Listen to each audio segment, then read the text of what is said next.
So what is up sa inyo mga bow? Kagigising ko lang, no? So, napag-isip-isip namin ng girlfriend ko kung bibili kami ng Osmo Pa 3 or iPhone 17. Ngayon, may isa kaming problema. Wala kaming pera. So ngayon, ang gagawin natin is maghanap tayo ng pera para mabili tayo ng Pad Osmo 3 Creators Combo mga tol. So ngayon sasamahan niyo ako, gagawa ng paraan kung paano kumita ng pera mga tol. And so ito yung setup natin. Ang gagawin ko is mag-edit tayo ng malala. Mag-work kami ng girlfriend ko. At pag nakapag-ipon kami, samahan niyo kami bumili ng Osmo Pa 3 Creators Combo para sa aming pag-vlog. So cheap. So biglang lumabas tong lumabas tong gutumin, no? Gutumin ka? Ha? Pogi? Alam niyo guys, lahat ng pusang nakilala ko, itong pusa na to, grabe ang hilig sa belly rub. Kung may pusa kayo dyan, try nyo i-belly rub. Kakagatin kayo. Ito, tingnan nyo. Belly rub. Oh, dapat kinakagat na ako na ito ngayon eh. Pero siya wala akong. Ito, pag-isip ko, nandito yan sa loob ng kwarto. Ngayon, pag lumabas na itong pusa na to, ibig sabihin gutom na siya. Pero meron man lang siyang pagkain dito. Gutom ka na naman ba? Ewan sa'yo.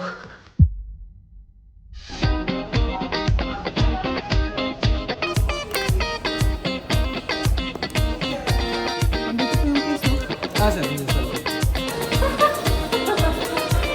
Kala ko libre niyo.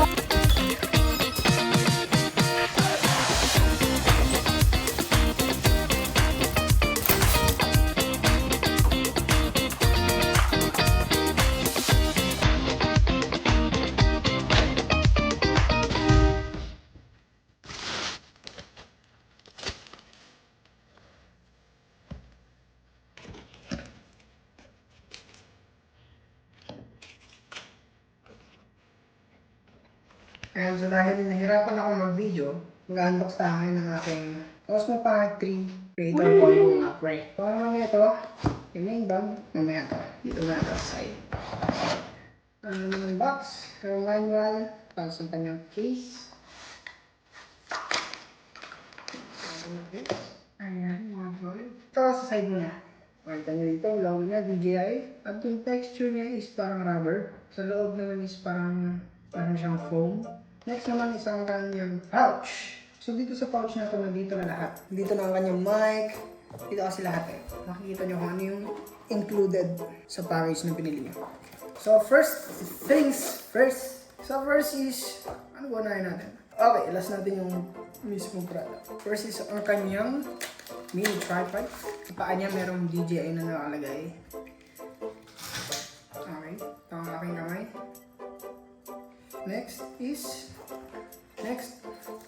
is ang kanyang battery handle.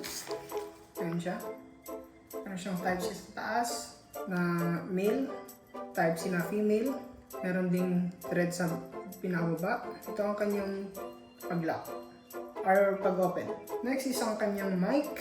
Ayan. Hindi ko alam kung nag-autofocus yung camera pero ayan yung kanyang mic. So itong mic is DJI Mic 2. Next is ang kanyang wide lens. Meron siyang DJI Mic 2 windscreen. Ito naman yung para sa naririnig yung ito ang kanyang windscreen. Ipapasok nyo lang dito. Then makakarinig kayo ng click. Ibig sabihin okay na siya. So kasama ng windscreen is ang kanyang wrist strap. Yes. So next naman is ang kanyang magnet ng ating mic. Ito ay ang kanyang magnet. And DJI. So ilalagay niyo siya dito. So okay na siya. Try natin siya dito. Okay. Pwede. Hindi siya matatanggal. Next is ang ating final item mga tol. Itong pouch. Ito ang ating DJI Osmo Pocket 3 mga bre. So marami nagsasabi na ito ay isa sa hindi naman sa pinaka, ito ay isa sa pinakamaganda para sa pag-vlog, sa montage.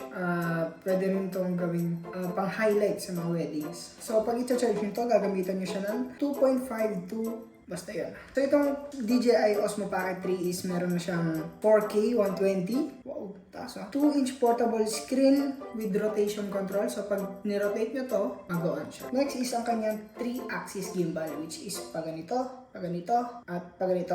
Okay? So meron din siyang Active Track 6.0.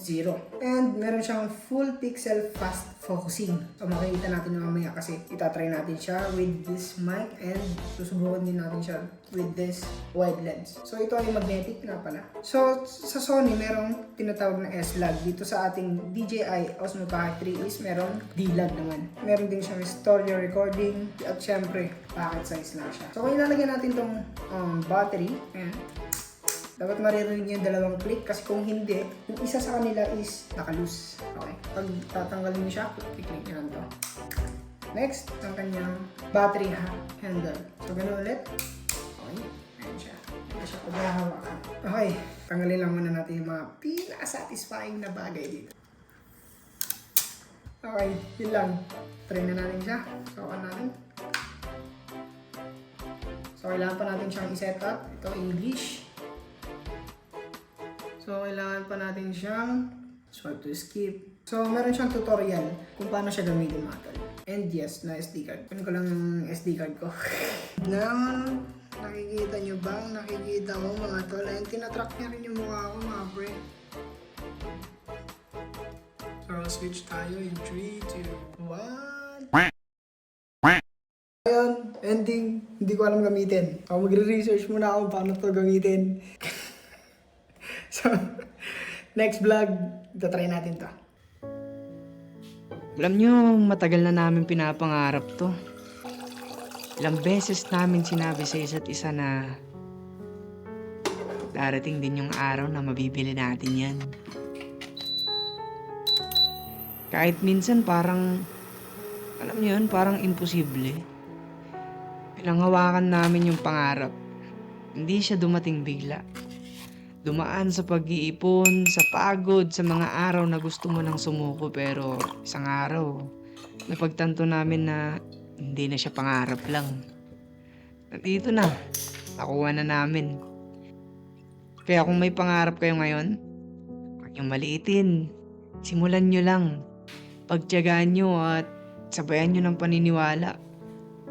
Alam nyo kung nagawa namin, alam kong kayang-kaya nyo rin.